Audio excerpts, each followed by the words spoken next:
Hello and welcome to another tutorial. This time, using the QGIS software, we will analyze the areas affected by the floods in Dubai in 16th of April of 2024. For this analysis, we will use images from the Sentinel 2 satellite, and by calculating the NDWI, we will try to understand the differences between images before and after the floods occurred. So without much further ado, let's go to the video. So, the first thing we are going to need is Sentinel 2 images. I already downloaded the images I'm going to use in this tutorial, but if you want to know how to do this process and download your images, I have a video in this channel explaining how to do this process. So right here on the left, as you can see, I have two folders. So one folder with images from 5th of April and another folder with images from 17th of April. So let's start by importing the image from 5th of April. So I'm going to use the band number 3, so the band of the greens, and band number 8, the near infrared. So let's select them and drag and drop to this project. Now what I'm going to do is select them both once again and create a group and give a name. So in this case I'm going to call it 5th of April, and then you just search for the images of the day 17th and you do the same process. So select the band number 3 and number 8, import it to the map and create a new group with the name 17th of April. Let's move it to the top, select them both, group, and change the name, like this. Now the next process is to calculate the NDWI, so to do this go to Raster, then Raster calculator, and you do the following expression. Open parentheses, then band number 3, or green, minus near infrared, close parentheses, and then divide, open parentheses, band number 3 plus the near infrared. That's it. Now just save it to your folder. We'll call it NDWI 5. Click on save and OK. And after this process is finished, we do the same process to the next date.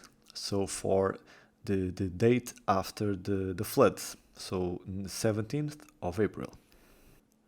Now let's start by removing these two images. And I'll go to Raster calculator once again, and we do the same process. So band number 3 minus the near infrared, and then you divide the band number 3 plus the near infrared.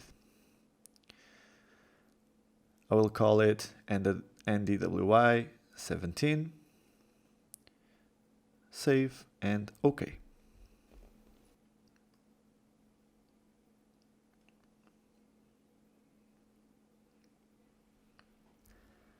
Let's move this image to the top,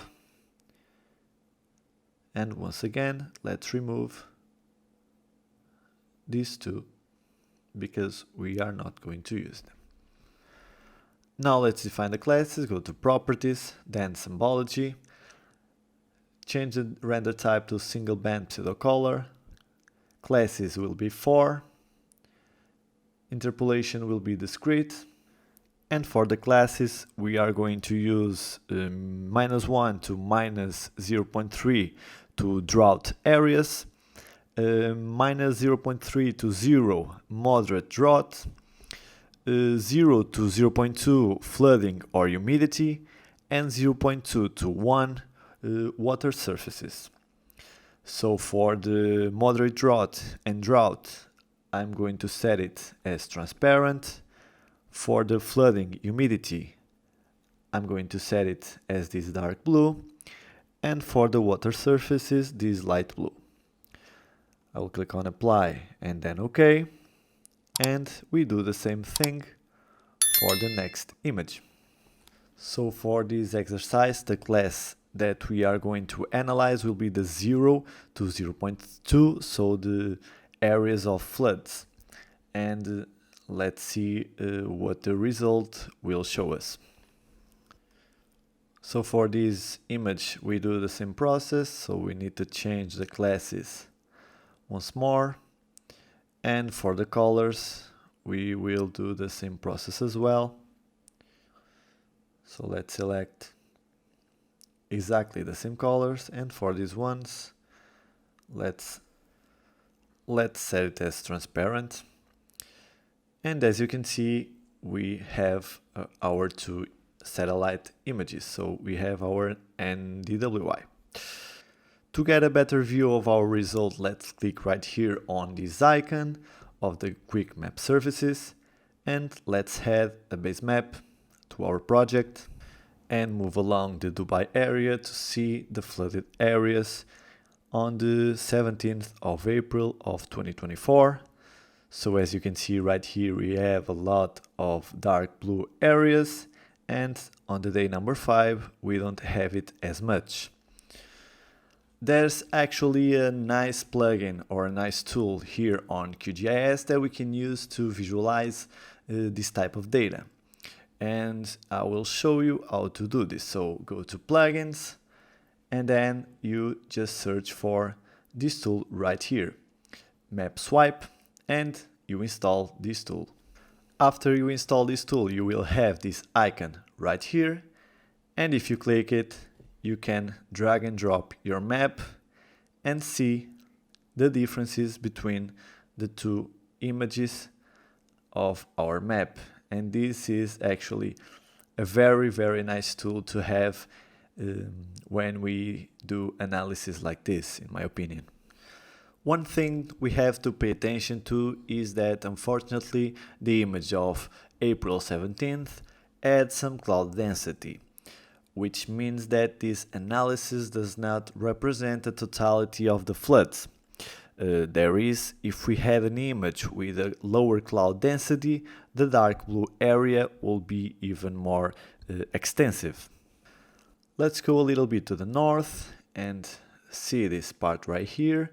As you can see, in this part we have a lot of blues, which means that this area probably was a little bit more affected than other areas.